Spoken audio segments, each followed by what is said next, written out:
All right, here we are. Happy Tuesday.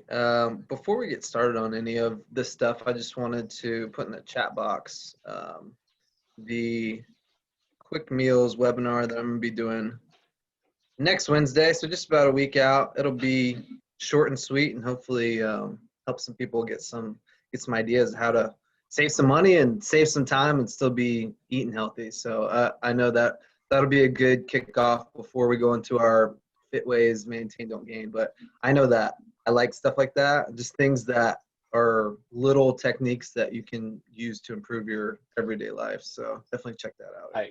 I love that, because quick and easy usually means unhealthy. Right, So exactly. yeah, Yeah. that's important. Yeah, when you think fast food, you think greasy food, but it doesn't necessarily have to be that way. So it could be eye-opening for some people. So Yeah. definitely check that out. We're gonna be plugging that on stuff since that's next week. Mike, do you have any go-to like quick meals that are healthy? My favorite thing in the world is Scotch eggs. Okay, yeah, that's a good one. Have you had one of those? Do you Yeah, know what those are? Okay. I yeah. learned about that. There's a oh, what's the name of the book? I'll have to come up with the name of the book, and I'll post it when I remember it. But it's a bunch of paleo type recipes, and Okay. one of those in there was a Scotch egg, and I had no idea what that thing was prior to reading this book. And being that it's a Whole30 type book, they want only nothing but the best ingredients. So it's not cheap by any means. When you're buying organic sausage, that stuff is not cheap, and when you're buying organic cage-free eggs, it's not cheap. It adds up, yeah. And it's so good. Right. Those are my little power pellets. I like having those on hand, and just a quick, pop them in the microwave for a few few seconds, and they're golden. So that's my go-to. Yeah, get some protein, a little bit of fat real quick. Yeah. Yeah. What about you? So I have some good options that I'm going to share for the okay. webinar. So I'll give you those there, but a lot of my quick ones are super boring and just like effective, right? Like I'll have like a protein bar and an apple, like a piece of fruit or something, and or like a protein shake and whatever. Like I'll do like chicken and vegetables. It's not something that is, really glorious by any means, but it gets the job done. If you just need some fuel, especially during the day. I'm not somebody that, I'm trying to get some mouth pleasure like throughout the day. Like for dinner, I'll have something good, or like before bed, I'll have something good. But throughout the day, I just want to feel good and have energy. So yeah. That's finding a happy medium is really important there. I'm one of those who I love good food. I love the taste of food. And so I'm more likely to go something that tastes good, that has lesser nutritional value than something that's just spotless nutrition wise and just doesn't have, I want to be satisfied after I eat. And a lot of times just, a chicken breast and a yam's not going to do it for me. Right. And I like those other options as well. So looking forward to see what you've got to share. You can definitely overdo it either way. Like if you just have like chicken and broccoli every meal, you're gonna go nuts, right? I've been there. So I've done it. I know we're both there, kind of being like obsessed. There's this like orthorexic culture of just like eat clean foods, whatever that means, So you don't have to go over the top with that stuff, but for the most part, I'm pretty cognizant of what I'm doing during the week. Then on the weekend, like you said, I like good food too. I'll have some Mexican food, I'll have some barbecue, whatever. Just like keep it towards the weekend, and it's not every meal. It's like one or two bigger meals, so my calories aren't like through the roof. It's just being mindful. Right. Yeah. Right. Cool. Well, Very cool. definitely tune in for that. That'll be good. Be a good little kickoff. But yeah, just wanted to plug that first. I know Mike is going through some little injury stuff now, so we're gonna start just talking about either the injury that you're going through right now or anything else that you've gone through in the past, what you're doing for it, any type of rehabilitation or anything like that. You have something you can share? Yeah. So this was the day before Memorial Day. I was up doing some firewood getting and had a little bit of a freak accident with one of my fingers. I had a chain wrapped around my finger and it 2 fingers, and it pulled them, and honestly, I don't even remember how it happened. It was just one of those accidents that happened quicker than, I really realized, and didn't really think much of it. And yeah, my hand was pretty swollen, had quite a bit of bruising, and figured, it's just, it's hurt, it's gonna recover, I'm gonna be fine. And as the pain started dwindling, I started using it more. I didn't want to baby it, but every time I would do that, it would swell right up again. So okay, my next approach was just to let it go and not do any official quote unquote exercise, but still maintain normal daily activities. If I needed to mow the yard, that's fine. If I needed to do anything, as long as it wasn't a painful thing. That was my approach for about the last week and a half, 2 weeks. And even that is causing it to, yeah, my finger's telling me something's wrong. Your body talks to you when you're hungry or when you're tired or when you're thirsty. When you're injured, you get those types of swelling, the pain associated, and it's just not been going away. I'm the kind of person who do a lot of do as I say, not as I do type things. If this was my wife, I'm insisting, you've got to go to the doctor. You've got to get that looked at. But for me, I have a harder time doing it for myself. I know better, but I'm stubborn, and I put it off and put it off and put it off. Finally, the pain was starting to get quite a bit worse, and I had a virtual visit with the doctor, and she saw it and kind of, ooh. So suggested I need to get into a hand specialist and get x-rayed, and that's what I'm waiting on right now. So it's frustrating. It's so I miss being out there. When I'm this whole time that we've been working from home, I've been able to hang out with my kettlebell class and join in and do everything with them, and not being able to do that is crushing me. I see everyone else on screen doing it. My wife's right there doing it. And to not be able to participate, it makes me want to break my own rule and, well, maybe I could just do it lighter, or maybe I could do fewer reps, or maybe I'll just focus on squats more so than anything with my hand. And it's still not working. So it's frustrating. And I've learned from past experiences, but again, I'm stubborn. When I was in college, I had tendonitis really bad in the knee. I used to ride my bike to and from school every day. I lived, I don't know, probably about 4 miles away. And so I'd like to, ride my bike there, ride my bike home. And it started getting a lot of tendonitis in my knee. Ignored it. Same thing, kept getting worse and worse and worse. I had tendonitis in the elbow. And I always feel like if I ignore it, it's going to miraculously get better. And it doesn't. Injuries don't heal by themselves. Well, that's not always true. Injuries do heal by themselves, but if you're not, if you're allowing them to, and I think my issue is I don't allow it to. I get a little bit too excited too fast, too soon. I start, doing too much when I'm not ready to, and it's frustrating. It's really frustrating. So that's kind of something that I'm dealing with right now. I've never had any major injuries, thankfully, knock on wood, but just these little nagging things. It's a constant reminder that, I need to actually practice what I preach, and it's tough. I'm stubborn. Yeah. Those reminders, you can say it all day, but they kind of slap you in the face in real life like that.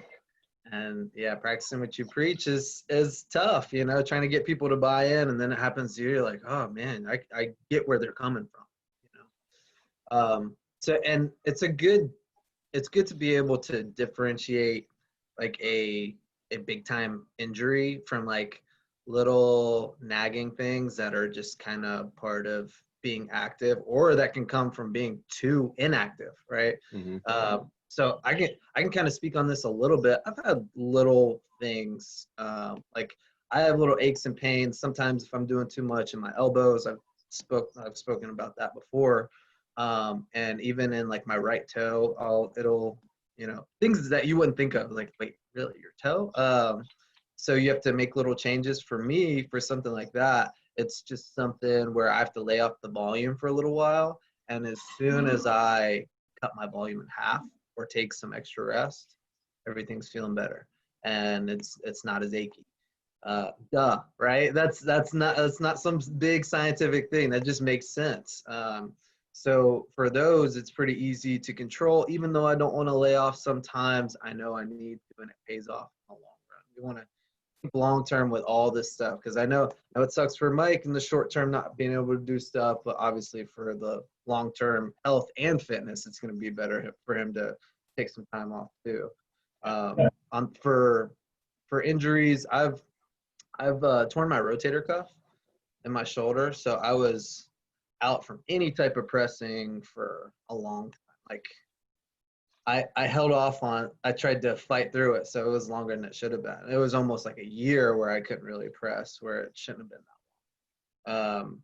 And it was just me being a young guy trying to get after it, like really get after it. Like in high school, you know, training in the morning, doing some type of cardio stuff for like a sport, and then you have a weightlifting class during the day. I did, and then there's like football workouts after school, and that's just a recipe for disaster. It's too much, especially if I don't communicate what I've been doing earlier in the day or yesterday. There's going to be way too much overlap, and there was. And even though I was like a young spry dude, it wasn't. It was too much. So I was out for a bit, but it completely healed. It just took longer than it should have. So for those bigger injuries like that, you really need the time off, and I couldn't do anything for a while. The good thing about that is that I could focus on other things. Obviously, you can focus on, as far as the training goes, you can focus on lower body or core, stuff like that. It's not going to be the exact same, not having that shoulder stability, but you can still focus on things in the lower body, or just learning other things. We talked about that at the beginning of quarantine. Like, use this as an opportunity to get better. Since you can't be training for this certain thing, use it as a time to get better some other way, because the time's going to pass no matter what. So, try to be proactive with it. Yeah, I agree. Did you require surgery for this group? Mm-hmm. No. Okay. Nope. No, I didn't get surgery. And it came back, and I was better than ever. I was I played linebacker in school. I was only like 180 pounds or something like that. And I bounced back because it was early in high school. By the end of high school, I was like lifting with the linemen and stuff. So I was pretty happy. Like, you'll definitely bounce back. You just need the time. Yeah, and I think that you had youth in your favor there as well. For sure. The more birthdays you have, definitely the slower the healing process is. No doubt about that. Yeah. Well, good. Real quick, just wanted to open up any questions on that. Well, we've been chit-chatting about injuries and the frustrations with injuries. I know we have a guest on. I see your name is Jason, although you're not really Jason. Yeah. I don't know Jasons. why. I think it must be because I accepted Jason's invitation. Maybe I used his invite, something like that. That's been happening on all the CubeFits. It's not just you. Yeah. Okay. Yeah, there's a way to get it changed if you want to go that route and change it to have your actual name on there. We've got some instructions on how to do that. We can pass those over. Sure. The funny thing is that I'm logged in and my Zoom account with my name. It has my photo and everything. It's just the name that is in there. And talking about injuries, I am well, I mentioned before, I'm diabetic and almost 40, and got this injury on the gym, on my shoulder, on my left arm and shoulder, and part of my back. And it took me 2 years to recover, to be able to lift my hands up. And I was in therapy and stuff, but I think that I need more, because it left me incapable of lifting my left arm up straight forward as I do on my right arm. And it's like swollen all the time. It's like if it's permanently having this swollen state. It has affected my fingers now. So my middle finger is getting this thing on which it gets in a hook position, and I'm unable to stretch it out, so I have to manually do it, and it hurts. So I have to go to the doctor. I haven't gone to the doctor yet because of the diabetes, and the coronavirus is not safe, and I haven't thought about it as a priority to fix my finger, but it's starting to affect me because I no longer I'm no longer able to lift the weights or do the push-ups because pushing my finger, putting some weight on my finger is hurting me now. So it's starting to affect me with the training as well. So it's just something that I will have to do. And I got some X-rays on my left arm because it was over a year and I wasn't able to recover even with the therapy.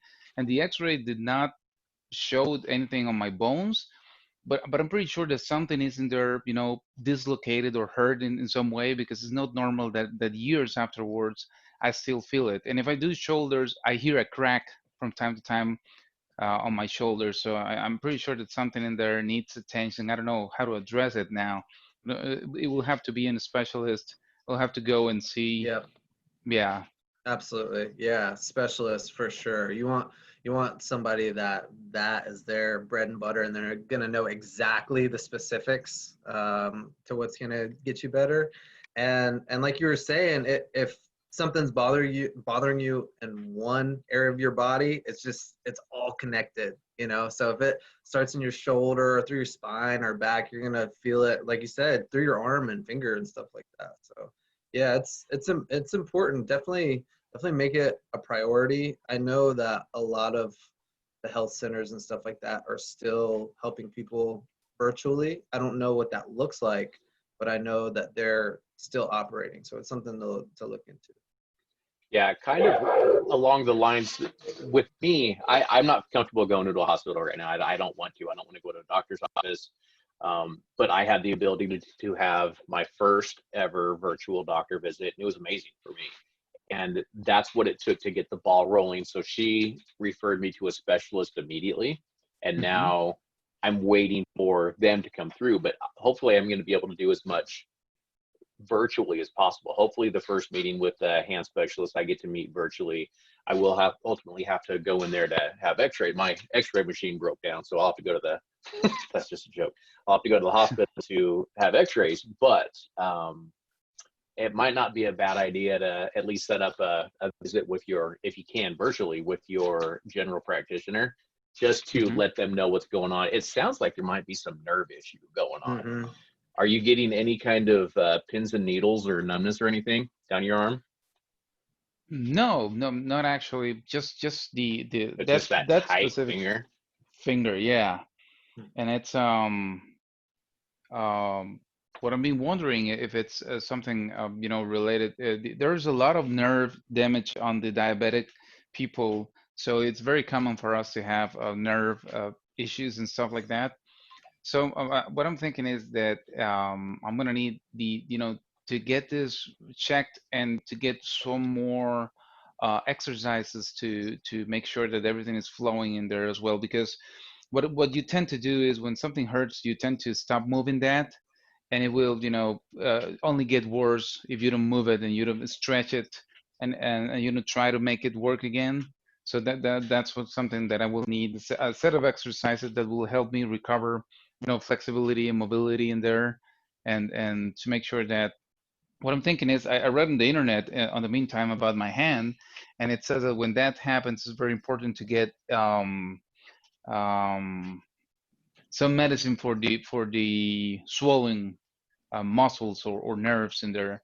So most likely we'll have to get some medicine and to get something, like some sort of oil or solution that you can put on top of the finger to relax it to make sure that it doesn't get any more swollen. And so yeah, I'm noticing that the finger has one of the parts that is swollen uh, very much compared to the other fingers. So something in there is definitely needing attention. Might be maybe dislocated or something like that. So yeah, I'm gonna have to see somebody because it Yeah, wasn't affecting me that much. But right now that I can't, lift the dumbbells and do the push-ups correctly, it's gonna affect me on my training and I need to address that. Absolutely. Yeah. So definitely talk to your physician so he knows the context of it and exactly what's going on, because the sequence of events is important. Because, like you said, obviously we're going to tell you that exercise and mobility and that range of motion and strength in a certain area is really important. But if there's something that goes a little bit deeper than that and it needs to be immobilized, or you need some type of, like you said, topical solution or minor surgery or whatever it is, I mean, whatever it might be, then there's a rehabilitation process to come back from that. But if you don't Hmm. get to that core issue, then you might be making it worse or something like that. So yeah, definitely reach out, and then we can help you kind of get back into everything. Yeah, without a doctor's kind of actual assessment on what's going on, it would be tough for us to say try this and this and this. Hmm. Where on the one hand, if we're fortunate, it actually could make you better. But on the other hand, it could make everything worse since we don't really know what the source of the issue is. So that's your primary target right now, is to figure out what's going on. Let your general practitioner know. Get something set up with a specialist, because even the general practitioner, they're very smart people. They know a lot about a little bit of everything. But when it's something like that, you really need to get into someone who specializes in that specific area. Mhm. Sure, sure. And Same thing with the nutrition too. When you're Yes. even now, or when you're getting back into everything, use Jessica. Use a registered dietitian. She's has a wealth of knowledge on all that stuff too, especially since you're diabetic. yeah, it's getting real tough right now because I wanted to lose some extra fat that I got because I got this the doctor said that he wanted me to try to get to 84 kilos because it will be my ideal weight, but in Hmm. muscle. So I had to go up 12 kilograms in muscle. So I did it on 2018. That was when I got hurt at the gym because I was lifting a lot of weight to gain the muscle. And as soon as I stopped doing my heart routine and I gained some muscle, it turned into fat real quick.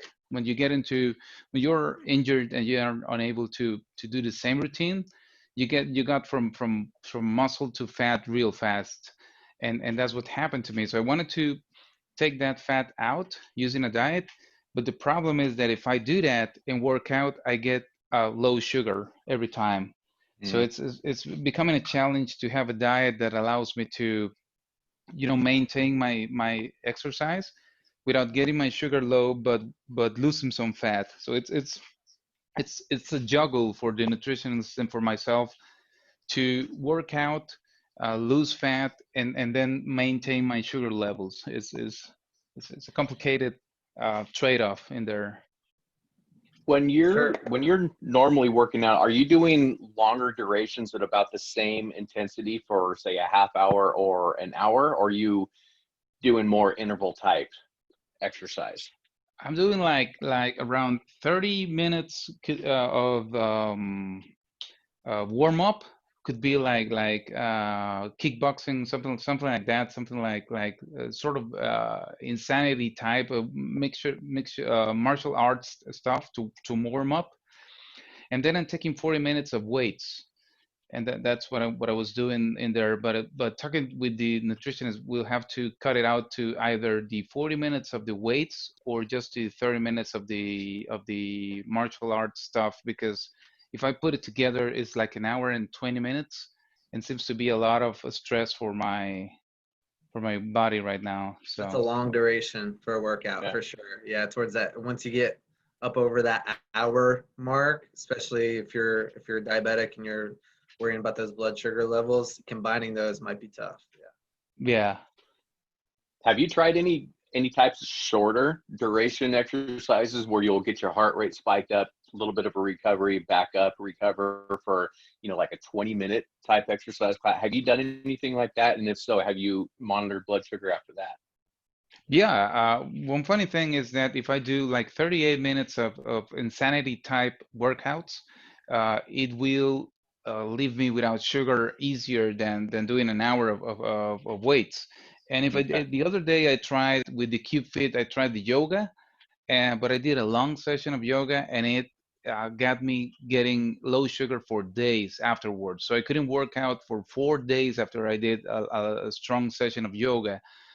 I started with the CubeFit, and then I like it, but it was like 10 minutes on the CubeFit, so I put on YouTube another video and keep going for 30 minutes of yoga, something like that. Never done that before, and it had me almost a week of having low sugar every day, and wasn't able Wow. to work out for that whole week. So I discovered that yoga might be a very healthy solution for me, but I have to take it really slow because it seems to be Mhm. getting me low sugar for days afterwards. So it's interesting. I never thought that something like yoga could be, could create more low sugar situations for me than a heavy workout, with weights. Anything new like that can do it. If it's new to your body, if it's new to your system, and it's putting a different demand on your system, especially if you're doing back-to-back classes like that, it'll do it. Even though that's not what you necessarily think of as being a really tough workout, right? Hmm. Um, and and just to kind of piggyback on what Mike was saying too, if you're doing insanity type stuff, those tend to be more of like a boot camp circuit style class where it's pretty upbeat, but it's kind of continuous. Hmm. Whereas if you're doing like a true interval type session, you're going really hard for a short amount of time, and then you're taking like complete time off, where you're not doing anything, or you're doing something really low intensity in between, and then you're getting after it again. So it's not gonna take as long, but there's gonna be these big spikes and then lulls, so you're hitting a different energy system than if you're just kind of going hard, or going at a moderate pace for a longer amount of time. It's something you could try, and something that doesn't take as long. Yeah, Yeah, that I haven't tried that. To be honest, haven't tried that one, but I will look for that one to try it out. Okay. that worked really well for my dad. My dad's type 2. He has been for about 10 years now. And when he first was diagnosed, it's crazy because my dad's a very fit man, eats well, constant exerciser. My mom, on the other hand, not. But my dad is the one who was type 2. It's just one of those life's not fair type situations. But when he was first diagnosed, I was helping him, trying to really fine tune his workout programming and see what worked for him. And what the doctor was saying, the specialist was saying, was the longer durations of, get in, ride an elliptical for 45 minutes or an hour, or the treadmill or a bike or whatever, those were always spiking his insulin. His blood sugar was always spiking. And so we were just experimenting, and we found for him that those short durations, whether it's a burst of intense heavy weightlifting, or it's a quick sprint, or anything that's just explosive where you're pretty much depleting everything, where you can't maintain it for more than, say, 2 minutes, and then you lay off, you completely recover, you let your heart rate go down, and you're able to talk at a normal pace, and then you get after it again. Those are the type of workouts that work well for him, and they actually lower his blood sugar. So it's definitely not a one size fits all thing. I think it's something that everyone has to kind of fine tune for themselves. But yeah, I encourage you to try that and see how that does. Yeah, Workout like that. it's very interesting. I haven't I have seen it and heard about it, but I haven't tried anything like that before. So I'm definitely gonna give it a try because right now what I need to do is and the complicated part is that I need to growing muscle a little bit because the doctor said that whenever you have diabetes like me, um, having muscle helps a lot of the insulin.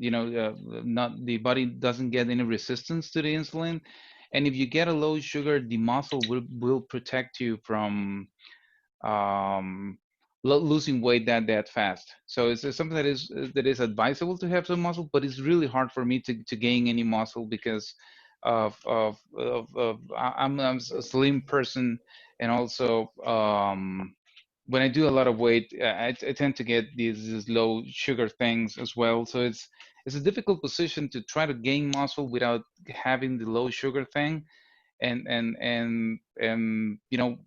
talking with the nutritionist, she said that what I need to do is um, get a little weight, get some weight on the fat part, and then transform it into muscle. Get